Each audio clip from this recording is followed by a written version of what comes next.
Welcome to my video on Fractured 𝖊𝖓𝖓 Questline Reno Priest for the Wild format. So today I'm going to be showing a few games and a quick explanation for my Questline Reno Priest for Wild, the latest expansion, Fractured 𝖊𝖓𝖓. As some of you may know, if you've enjoyed Reno Priest in the past, the deck has not been in the best state since Stormwind came out. The quests, Warlock quest, Hunter quest and Pirate quest have all contributed, along with an Elutia nerf, to pushing Reno Priest to the fringes of unviability in the current meta, and it's gone from being a top legend competitor that was able to sort of take on all comers, people achieved single-digit legend with it regularly, to being probably a tier 3 or 4 deck in the current meta. However, since Fractured 𝖊𝖓𝖓 has come out, things have changed somewhat. Especially at high legend.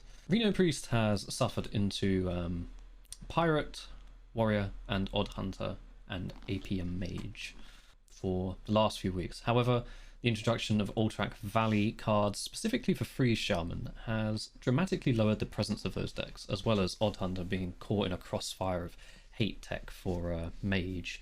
And at high legend, where people don't so much want to play things like Pirate Warrior and Odd Hunter 24/7, and you see a lot more Warlock, and a lot more of this new Shaman heavy meta, and more recently LPG too.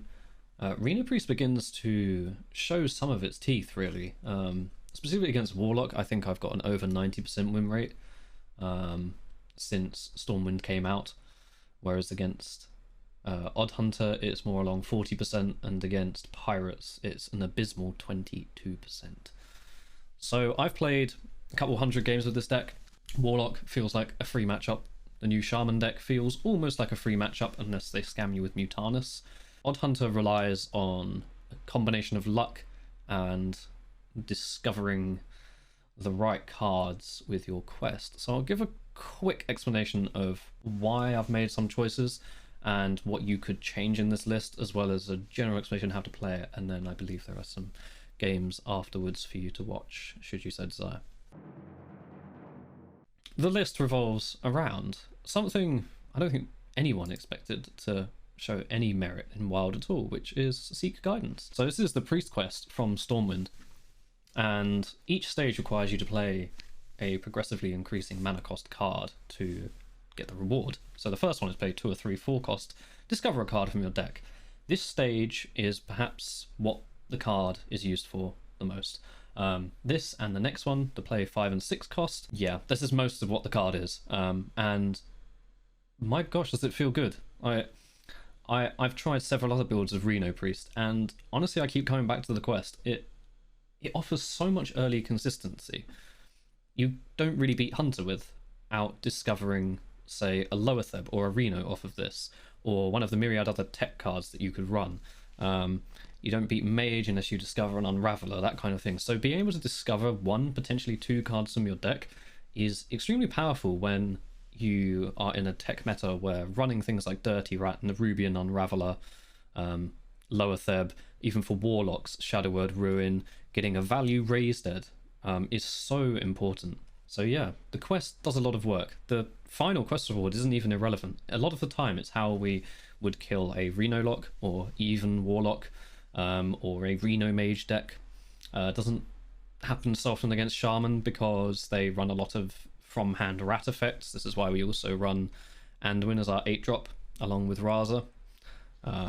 It provides an alternate win condition, as well as all the disruption and the Thief package, which I'll get to in a moment. So there are several different kinds of Questline Priest you can play, and I'd recommend it only, as I say, if you're not running into a 50% Pirate Warrior Hunter meta, or Handbuff. That's a pretty tough matchup as well. We can run this version, which I've settled on in this meta because people are starting to be a bit more greedy, which is a Thief version of the deck. So we run Cloning Device, 𝖘𝖙𝖆𝖓𝖓, Thought Steal. I run those all in all the versions. And you could potentially run some other tech, like Benedictus if you're seeing heavy Tictus Warlocks, like back before Stormwind. I used to run Benedictus in this deck, sorry, to counter the effects of a Tictus. But that's not needed nowadays. You could also run a version without those thief cards. I believe I've posted lists before on my Twitter, which you can find in the description. I've played a lot of games of this on Twitch live, which a link for that is also in the description. But this version, I believe, is currently quite well suited to top 200 EU meta. It's a Warlock. Here we go. Hey, Qullo. How's it going? And Dream Chaser, good morning. Good morning. Not good. Should have kept the penance. Oh, it's even lock. Oh, yes. Here we go. Here we go. Come on, just give me good cards. We're back to Priest. Yes. Before I go back to Shaman, I thought, why not? Why not? Have a little bit of a Priest game, you know?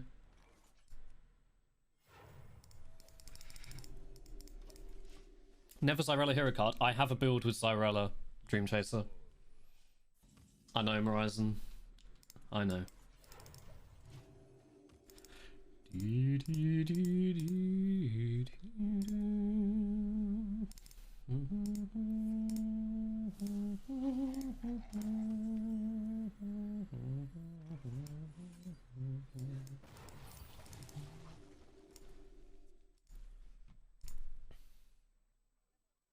Should I have taken the dick there and just hysteria'd it? Maybe. I have Reno in hand. Oh wait, this thing's broken. I forgot. I really like this card. I have a Xyrella build with this in it. I don't know if it will be any good, but yeah. Look at this.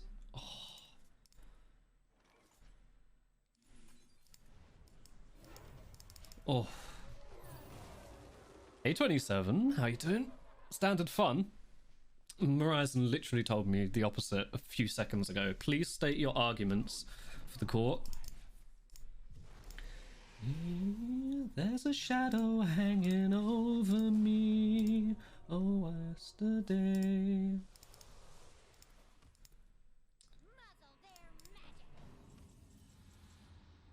I needed to cast a 3-drop. That's quite kind of them. However, I think a mass hysteria here would be most prudent, don't you? I know, Thief Rogue. I think I'm going to play that. I could look for a Shadow Word Ruin here. We get 2 discovers. I get fucked if I don't find an answer though. We made our deck worse for this. I should just mass hysteria here. It's a little bit suicidal not to. No, I haven't tried Burgle Rogue yet, but I plan to. Hey Theo, how you doing?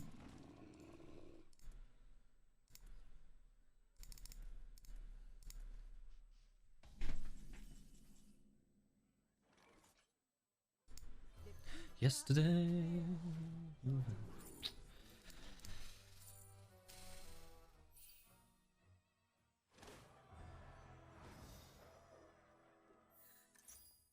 Can't dustbait me, you got the cards. I'm not trying to dustbait anyone. Alright, we could take Xyrella. We have a Drain Soul and a Penance. Xyrella seems kind of good. Obviously, we're dunking this turn a little bit. Oh, yeah.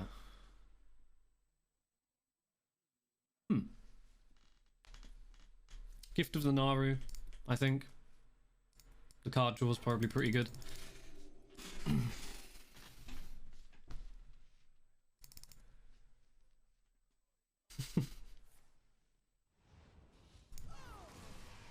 Hanar is great. I love Hanar. Tech W.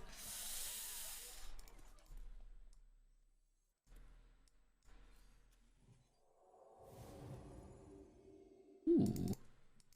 Right, so I restored 6, so I can go Xyrella Breath of the Infinite, or Breath of the Infinite Xyrella.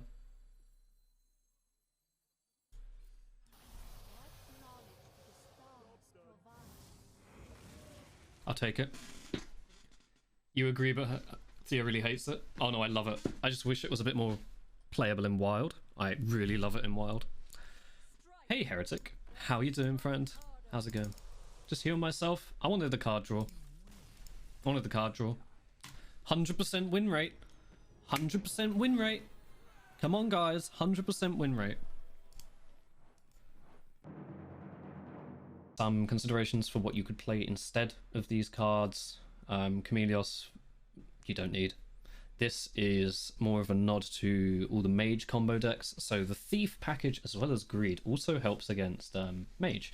Now, we lost Elucia for Reno Priest, but the amount of games I've won versus a combo deck stealing Ice Block.